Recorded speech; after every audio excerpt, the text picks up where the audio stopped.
এই দেখো, এটা হচ্ছে আমার একটা ছোট্ট অ্যাকোরিয়াম। তো এখানে কতগুলো মাছ আছে। তো ভিডিওটা এই জন্যই করা। দেখো এখানে দেখতে পাচ্ছ গোল্ডফিশও আছে। এটা শার্ক, এই যে বড় এটা শার্ক, ঠিক আছে। এই যে এই চ্যাপ্টা চ্যাপ্টা যে মাছগুলো, এগুলো হচ্ছে উইডো। এইবার তোমাদেরকে দেখাই, একটা উইডো খুব পাকাও মারছিল। মারতে মারতে এখানে যে ঘরটা আছে, এই ঘরে দেখো এইখানে, এই দেখো এই যে উইডোটা ঘরের মধ্যে গিয়ে আটকে গেছে, ও আর বেরোতে পারছে না। এই জন্য পাকামো বেশি মারতে নেই।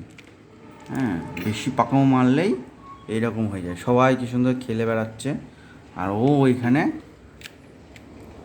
নিশ্চয়ই ফোকর দালালি মারতে গেছিলো কিছু, ওই জন্য ওখানে আটকে গেছে। এবার দেখ কেমন লাগে। বলছে ছেড়ে দে আমায়, আমার জীবন সংকটে, আমাকে বাঁচা, আমাকে বাঁচা।